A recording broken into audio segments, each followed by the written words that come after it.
Hi everyone, welcome to my channel and to this time-lapse version of a red squirrel in soft pastel. I hope that you enjoy this speeded up version here just to give you a quick overview of the piece. And then if you would like to paint along with me, there will be a full-length real-time tutorial series over on my Patreon as well. But as always, if you enjoy this here, then please do hit subscribe here on YouTube and check out all of my other playlists.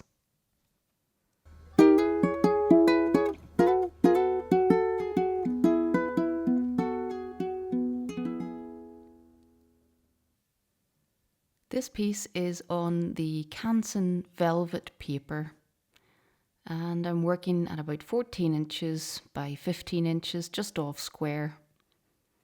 And recently I've been going back through some of my older photo references, pictures that I took quite a few years ago.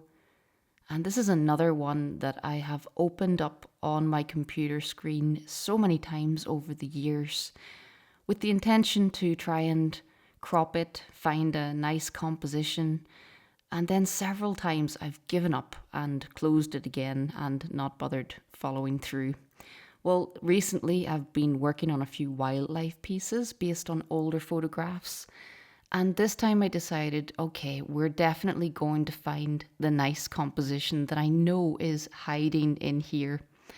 I'll show you on screen just over to the left now my original photo reference, which you can see uncropped. The squirrel is really tiny. The photo is super dark. And so with my edited photo, which I think makes it a nicer composition, it makes the squirrel a bit bigger. I decided to lighten the leaves a lot just to make a more vibrant and pleasing painting, hopefully. So I started off with the background as always, and I basically just blocked in the general type of green that I'm seeing right across the whole background. And then of course we've got some of those lovely bright holes visible through to the sky behind. But the feeling that I wanted to try and capture was the feeling of the squirrel being really enclosed, almost lost in this maze of foliage, as that's what it felt like whenever I was trying to photograph the little squirrel. It's a tricky animal to photograph up in the trees. Obviously, they move really fast and they're quite small. So when they get high up and they're quite far away from you, it can be hard to get the camera to focus on this tiny little animal amongst all of these leaves. So my photography skills aren't the best. Sometimes I get a real clinker of a photo reference to work from. And then other times I'm just feeling lucky to encounter the animal in the first place. Perhaps I don't capture the highest quality photo reference, but sometimes within my bigger photograph, there is a composition that's lurking in there waiting to be found.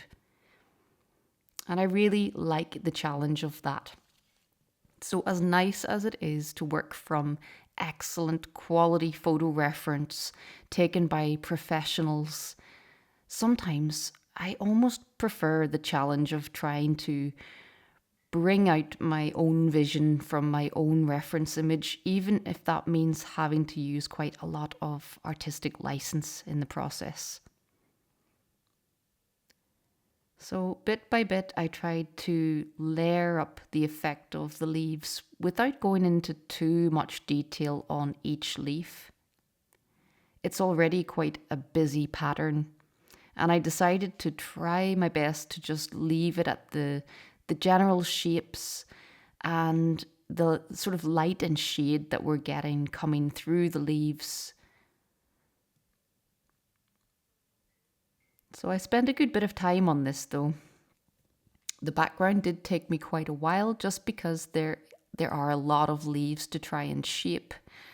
And I wanted to kind of lighten some areas so that it would be nice and vibrant, unlike my original photo reference. But then once I got the leaves to a stage that I was reasonably happy with them, I decided to work on a little bit at some of the darker branches, get some more blocking in done. So you can see that I kind of simplified all of these leaves. I didn't go for all of their little jagged edges and extra bits of detail that I can see in the photo reference. I really tried to simplify and just create a very vibrant pattern behind the squirrel. And I was hoping that that would help the little squirrel to stand out a bit once I get some detail on the squirrel itself. Because of course it's quite a busy composition, but I do like a busy background, and there are little tricks that you can use to make sure that your main subject still stands out nicely from the background. And something that I like to do is to try and simplify the background, and this can really help the sharper detail on your main subject to pop out. So a little bit of blocking in done on the main branch there where the squirrel is leaning. And then I make a start on the red squirrel. Now in Ireland, where I took the photo reference for this, I think it was in a beautiful forest park called Tullymore Forest Park. And we actually don't have that many red squirrels left there. There has been a bit of an invasion of the grey squirrels, which aren't native to the UK, and this has kind of caused havoc for the little reds. The grey squirrel is a good bit bigger. They also strip trees right down, so they are competing for resources with the reds. As well as this, they carry a deadly virus which doesn't affect them too much, but it is deadly for the red squirrel. So unfortunately, it has led to the decline and in some places the extinction of the reds. So for me, it's always a joy to see a little red lurking somewhere. So we do have some left, but they're certainly not as abundant as they once were. And that's not to say that I don't like the grey squirrels too. I'm pretty partial to the cuteness of any squirrel. But it is rather a shame that we don't have as many of the dainty little red ones with their tufty ears. So you could see in my original photo reference that the squirrel was extremely dark. So I was just happy to get a photo where the squirrel is nicely posed and pretty well in focus, so I could see a good bit of detail. But the colours were really terrible in my original photo reference. So I did kind of heighten the colours, I increased the saturation a bit. And then beyond that, I'm kind of using a bit of artistic license with the colours on the squirrel. You can see that I'm even bringing in some greens down the lighter coloured front of the squirrel, because here within the shadows and resting on the tree branches, we don't really get bright colours on the front of the squirrel. We do get some lovely backlit edges though, and that really helps the little squirrel to pop out from the background. But apart from that, the colours are reasonably muted and quite dark overall on the squirrel. But I did try to bring in just a few little punches of red-orange colour just to lift the colours on the squirrel's body. And of course, any hint of red on this painting is going to jump out from all of that green, with red and green being opposite colours on the colour spectrum. And that always works well within a painting. If you want something to stand out well against green, just try adding some red into the mix.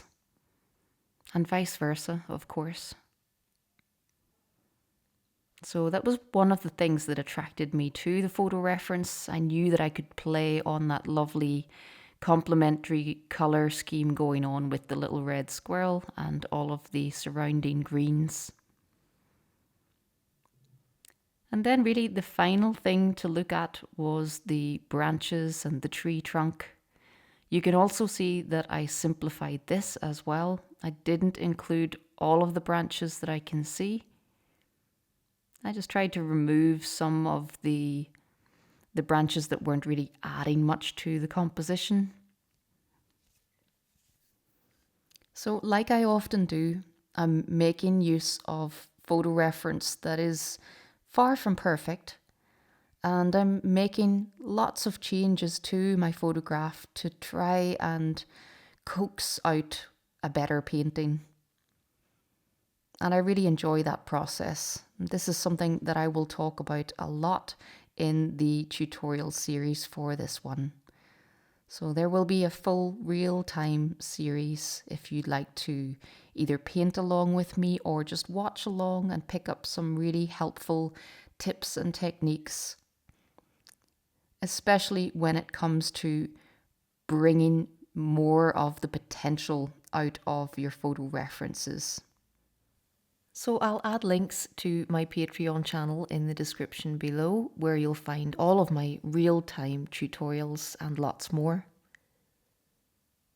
But I hope that you've enjoyed seeing the speedy version here. Once again, please do hit subscribe if you like this. Thanks very much for watching, and until next time, happy pasteling.